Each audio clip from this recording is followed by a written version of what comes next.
തിരുവനന്തപുരത്തേക്കാണ് പോകുന്നത്. അവിടെ തോൽവിക്ക് പിന്നാലെ വോട്ട് കച്ചവടം നടന്നെന്ന ആരോപണവുമായി LDF സ്ഥാനാർത്ഥി പന്ന്യൻ രവീന്ദ്രൻ രംഗത്തെത്തിയിട്ടുണ്ട്.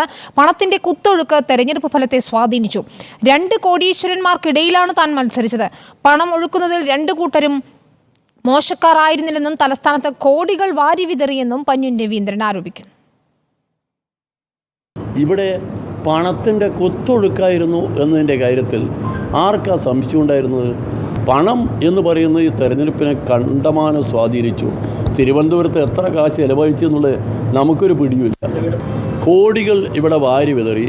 ആ പണമാണ് ഈ തലസ്ഥാനത്ത് ഇത്രമാത്രം ഒരു മാറ്റത്തിനുണ്ടായി. എന്നാലും നമുക്ക് ആശ്വസിക്കാം, ഇവിടെ BJP ജയിച്ചില്ലല്ലോ എന്ന് ആശ്വസിക്കാം. അതാണ് നമ്മുടെ തലസ്ഥാനത്ത്. കാരണം കച്ചവടമാണ്, മറ്റ് പ്രചരണത്തിന് വേണ്ടി ഒടുക്കിയല്ല. പ്രചരണം നമ്മളെല്ലാം കണ്ടല്ലോ, പ്രചരണം എന്താണെന്ന്. ഇത് വോട്ട് പർച്ചേസ് ചെയ്യുക. പാവപ്പെട്ട ആളുകൾ പെട്ടെന്നുള്ള അവരുടെ അത്യാവശ്യത്തിന് പണമല്ലേ വളരെ പ്രധാനം. അത് സ്വാധീനിച്ച്. പിന്നെ ഇടനിലക്കാരും ഒരുപാടുണ്ട്. ഇടനിലക്കാർ സഹായിച്ച്. അല്ലമീൻ തൊട്ടുമുക്ക് നൽകും വിവരങ്ങൾ തിരുവനന്തപുരത്ത് നിന്ന്. അമീൻ, പന്ന്യൻ എന്താണ് പറയുന്നത്? അവിടെ വോട്ട് മറിഞ്ഞു എന്ന് പറയുന്നത് ഏതൊക്കെ മേഖലയിലാണെന്നാണ് അദ്ദേഹത്തിൻ്റെ ഒരു വിലയിരുത്തൽ? ഏതായാലും CPI സംബന്ധിച്ചിടത്തോളം വലിയ ക്ഷീണമായി തിരുവനന്തപുരത്തെ തോൽവി എന്ന് തന്നെയാണ് അദ്ദേഹത്തിൻ്റെ വാക്കുകളിൽ നിന്ന് മനസ്സിലാകുന്നത്. ബിരുദ ഗുരുതരമായ ആരോപണമാണ് ഇടതു സ്ഥാനാർത്ഥിയായിരുന്ന പന്ന്യൻ രവീന്ദ്രൻ ഇപ്പോൾ ഉന്നയിച്ചിരിക്കുന്നത്. അദ്ദേഹം ഈ പ്രചരണ കാലയളവിൽ തന്നെ പറഞ്ഞിരുന്നു 2 കോടീശ്വരന്മാർക്കൊപ്പമാണ് താൻ മത്സരിക്കുന്നത്, അവരെ പോലെ പണമിറക്കി കളിക്കാനൊന്നും പറ്റുന്ന രീതിയിലുള്ള സാഹചര്യം തങ്ങൾക്കില്ല എന്നൊക്കെ അന്ന് പന്ന്യൻ പറഞ്ഞിരുന്നു. പക്ഷെ ഇന്ന് അദ്ദേഹം പറയുന്നത് 2 കൂട്ടരും, രാജീവ് ചന്ദ്രശേഖറും അതുപോലെ തന്നെ ശശി തരൂരും ഒരുപോലെ പണം കോടികളുടെ കുത്തൊഴുക്കാണ് തിരുവനന്തപുരത്ത് നടത്തിയത് എന്നുള്ളതായിരുന്നു. വോട്ട് പർച്ചേസ് എന്നുള്ള കൃത്യമായ ഒരു ആരോപണം അദ്ദേഹം നടത്തുന്നു. വോട്ട് കച്ചവടം ഇവിടെ നടന്നു, അതിന് ഇടനിലക്കാരുണ്ടായിരുന്നു. അതിന്റെ സ്വാധീന ഫലമായിട്ടാണ് തിരുവനന്തപുരത്തെ തെരഞ്ഞെടുപ്പ് ഫലം ഈ വിധത്തിൽ മാറിയത് എന്നുള്ളതാണ് അദ്ദേഹം പറയുന്നത്.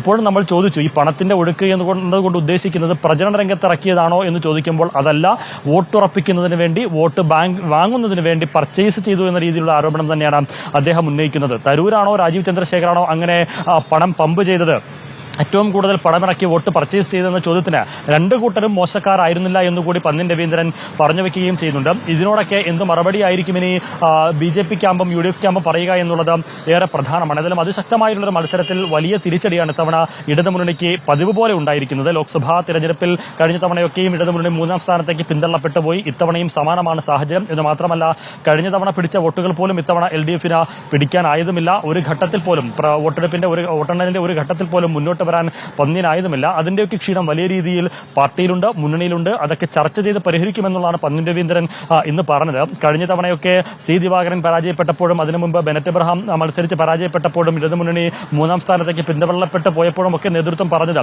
പഠിക്കും, പരിഹരിക്കും, പരിശോധിക്കും എന്നുള്ളതായിരുന്നു. ആ പഠനത്തിനും പരിശോധനകൾക്കും അപ്പുറം എന്ത് നടപടി സ്വീകരിച്ചു പ്രശ്നപരിഹാരത്തിന്, ആ നടപടികൾ എത്ര കണ്ട് ഫലം കണ്ടു എന്നതൊക്കെ ഒരു ചോദ്യചിഹ്നമായി ഇപ്പോഴും അവശേഷിക്കുകയാണ്. പക്ഷേ അപ്പോഴും ആ പരാജയത്തിന്റെ പ്രധാന കാരണമായി പന്ന്യൻ ഉന്നയിക്കുന്നത്, ആരോപിക്കുന്നത് LDF UDF-ഉം BJP-യും കോടികൾ ഒഴുക്കിക്കൊണ്ടാണ് തിരുവനന്തപുരത്ത് തെരഞ്ഞെടുപ്പിനെ നേരിട്ടത് എന്നുള്ളതാണ്. ശരി, ഏതായാലും പാർട്ടി അത് വിശദമായി പരിശോധിക്കുമെന്ന് തന്നെയാണ് കരുതുന്നത്. നല്ല മീനാണ് തിരുവനന്തപുരത്ത് നിന്നും വിവരങ്ങൾ നൽകിയത്.